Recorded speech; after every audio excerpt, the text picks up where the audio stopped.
But the main thing that I would say for any of the medical students now, if they're interested, start reading early.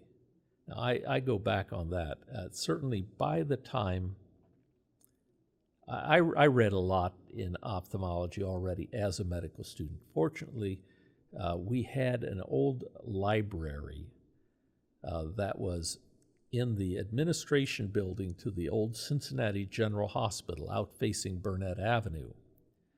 And that was right next to the A Pavilion, where our clinic used to be for many years, from about 1974 on until we moved over there in about 2012. But at any rate, if I was done with clinic, or if during lunch breaks, if it was, I would go over there. They had these nice leather chairs, and they had all the volumes of Grafey's Archive of Clinical and Experimental Ophthalmology dating back to the 1850s. And I would just go in, pull one off the shelf, and I would start looking through these. And so I remember doing that. I remember, of course, reading the old Asbury and Vaughan clinical ophthalmology textbook early on. And once I got through that one, I read a lot of other small books, and I looked at picture books. But by the time I was in internship, this is what brings it back to me. By the time I was in internship, I would take, every time I got an extra $50, I would buy a volume of Duke Elder's System of Ophthalmology, which was the standard textbook at that time.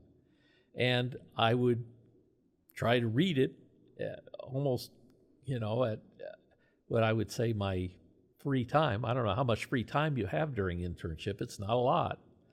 But I did, and I went through those. And I had, by the time I started my residency, I had been through almost all of those volumes. I won't say I knew everything, because something that people do misunderstand about me is they often say, oh, he has a fantastic memory. No, I don't. What happens is I have to go back through things multiple times in order to remember them. But I remember the concepts then. I would never be a good actor because I can't remember lines. I can't remember specific things you're supposed to say, but I could finally get the concepts. And once they were there, that didn't leave me.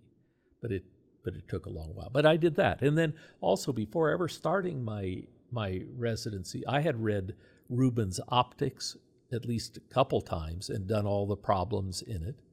I had read most of the standard Armed Forces Institute of Pathology book. It was a single book at that time, not the 3-volume set that you have now.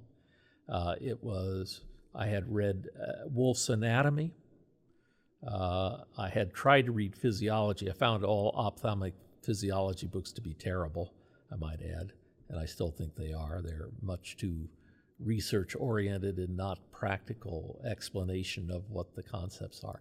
But at any rate, I had read so much by the time I started my residency that I could then concentrate during residency on learning the techniques. All right, how to do it, how to do these examinations. I knew kind of more or less what I was supposed to look for, but then I used what I probably studied most when I was in residency itself were pictures, the Gass's Atlas, and things like that, corneal atlases, things that would allow me to see things and recognize them. The first time I saw them, I'd say, oh yeah, I know that picture. Okay, I've seen that. So I would say start early. Be prepared. Don't think that, we'll get into the residency and then we'll start learning all the anatomy, physiology, pharmacology, everything else on top of how to examine patients and how to deal with the electronic medical record and all the other things that are going on at the same time. If you have your baseline there, your baseline information, you're in a good position to move ahead faster.